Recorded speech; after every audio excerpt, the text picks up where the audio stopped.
Jangan lupa subscribe. Jangan lupa subscribe.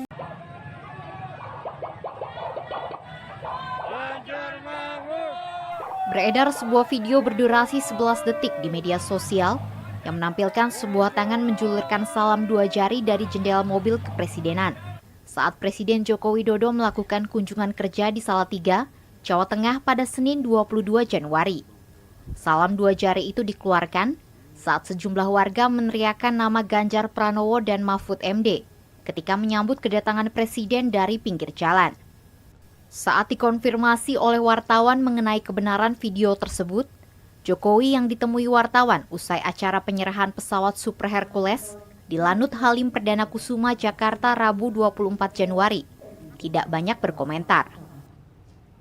Ya kan menyenangkan. Iya betul ya Pak. Nggak tahu, ya menyenangkan. Dan kalau ketemu masyarakat kan menyenangkan.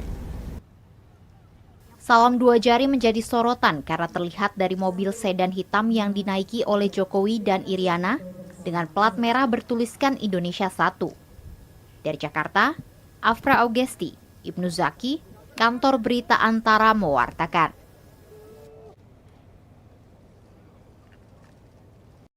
Assalamualaikum warahmatullahi wabarakatuh. Jumpa kita kembali, saya Bustami Narda. Mendoakan semoga seluruh pemirsa selalu mendapatkan keberkahan hidup dari Allah Subhanahu wa taala. Sebab keberkahan hidup ini penting dari jabatan yang tinggi, penting dari kekuasaan yang luas, penting dari segala bentuk kesenangan di dunia ini. Sahabat BN, melihat tayangan barusan membuat kita menjadi seperti terkejut. Dua jari keluar dari mobil RI1 berbendera merah putih.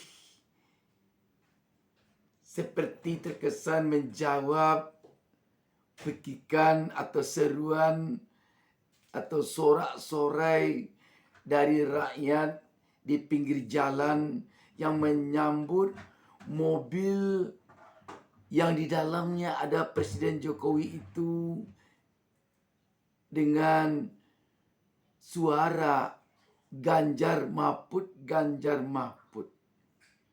Dan tampaknya seperti terkesan gayung bersambut dari dalam mobil mengeluarkan dua jari. Yang jelas agaknya publik mengartikan dua jari dari dalam mobil presiden itu bermakna paslon 02 yang adalah Prabowo Gibran. Dan Gibran itu kita tahu anak orang yang sedang berada dalam mobil yang diduga mungkin yang sedang mengeluarkan dua jari yang namanya Joko Widodo. Yang cukup menggelikan pula ketika ditanya wartawan tentang dua jari yang keluar dari mobil ini, jawab Presiden senang. Makna dari senang yang disebutkannya itu sulit dibaca. Sahabat BN, apa yang sesungguhnya yang sedang terjadi di negeri kita ini? Bagaimana dengan demokrasi kita? Bagaimana dengan hukum kita? Bagaimana dengan etika dan moral negara kita sebagai negara yang sangat terkenal di dunia dan hanya satu-satunya negara di dunia ini yang dasar negaranya Pancasila. Sahabat BN, apakah negara kita ini sekarang ini demokrasinya, etika dan moralnya, hukumnya telah begitu menyedihkan? Kita yakin Presiden Joko Widodo dalam kunjungan ini tidak cuti. Buktinya dia menaiki kendaraan RI1 dengan bendera sang merah putih di depannya. Dan dia ditunggu oleh para pejabat di lokasi yang dia kunjungi. Ini tentu membuktikan bahwa Presiden Jokowi saat itu tidak sedang dalam keadaan cuti. Kalau tidak cuti, jika 2 jari yang keluar dari mobil itu bermakna mengkampanyekan paslon 02, bagaimana dengan etika dan moral? Bagaimana dengan demokrasi di negara kita? Sahabat BN, lagi-lagi kita terpaksa tampaknya merenung. Sedang bagaimana negara dan bangsa kita ini sekarang? Kalau begini, pantaslah tentunya ada Menteri Bahlil Lahadalia dan Erick Thohir ketika debat Cawapres Minggu malam lalu duduk di kursi kubunya paslon nomor 2 Prabowo Gibran. Apakah 2 menteri ini cuti? Kalau tidak, bagaimana dia bisa duduk di kursi kubu salah satu paslon yang menunjukkan keberpihakannya? Dan dikaitkan lagi dengan pernyataan Presiden Joko Widodo tentang presiden boleh memihak, presiden boleh kampanye. Bagaimana ini ceritanya? Memang seperti dikatakan pakar hukum tata negara Ferry Amsari, tidak ada undang-undang yang dilanggar oleh presiden.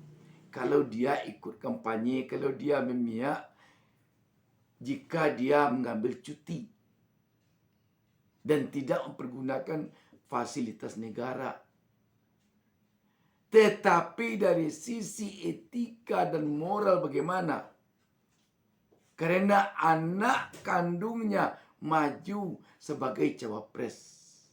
Lain persoalan ketika seorang presiden atau wakil presiden menjadi incumbent, maju kembali untuk periode kedua.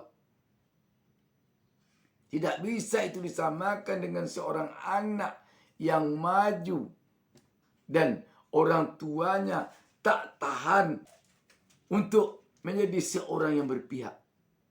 Ditinjau dari sisi etika dan moral. Secara ketentuan undang-undang ya memang kesannya presiden tidak menabrak ketentuan pasal 281 Undang-Undang Pemilu jika kemudian presiden melakukan cuti dan tidak menggunakan fasilitas negara. Tapi problematikanya bukan problem normatif peraturan perundang-undangan. Problemnya adalah kerusakan etika dan moral karena presiden satu akan mendukung anaknya, tapi yang lebih parah adalah presiden merusak sistem kepartaian kita. Lumrahnya presiden mendukung calon yang diajukan partainya sendiri. Kali ini presiden kemudian mendukung dari calon partai lain. Ini kan kerusakan etika berpolitik, berpartai, dan menjalankan wewenang kekuasaan bernegara. Letaknya adalah panggilan etika dan moral, dan sampai saat ini presiden tidak menjalankan nilai-nilai moral, bahkan memberikan contoh etika dalam menjalankan praktik bernegara. Sahabat BN, kelihatannya memang banyak yang harus menyedihkan dari kondisi negara kita sekarang ini. Inikah catatan yang paling menyedihkan dari perjalanan bangsa dan negara kita setelah 78 tahun kita merdeka? Kalau memang ini catatan terburuk dalam proses kita berbangsa dan bernegara, terutama pada saat Pilpres, pada saat pemilu 2024 ini, kita mohonkan tentunya kepada generasi muda kita yang akan melanjutkan perjalanan bangsa dan negara ini ke depan. Jangan tiru ini. Jangan warisi ini. Sebab ini adalah satu titik dari perjalanan bangsa kita yang sangat memprihatinkan. Bayangkan jika seorang presiden di dalam mobil dinas presiden ketika menjalankan tugas sebagai seorang presiden tak segan mengeluarkan 2 jari yang melambangkan paslon nomor urut anaknya ketika dia mendengar sorak-sorai di luar memekikkan, menyorakkan nomor urut lain dari paslon tertentu. Yang menyorakkan itu di luar bukan pejabat, tetapi rakyat biasa. Apakah ini melambangkan bahwa presiden tidak segan lagi melawan rakyatnya? Atau ini pertanda bahwa rakyat tidak lagi menghargai presidennya? Apakah Presiden Joko Widodo telah demikian nekat untuk melakukan sesuatu yang mungkin dari sisi hukum benar, tetapi dari sisi etika dan moral atau dari sisi kepatutan terasa janggal demi anaknya? Apakah ini ciri dari seorang negarawan sejati? Pertanyaan ini untuk kita jawab bersama. Demikian, wassalamualaikum warahmatullahi wabarakatuh.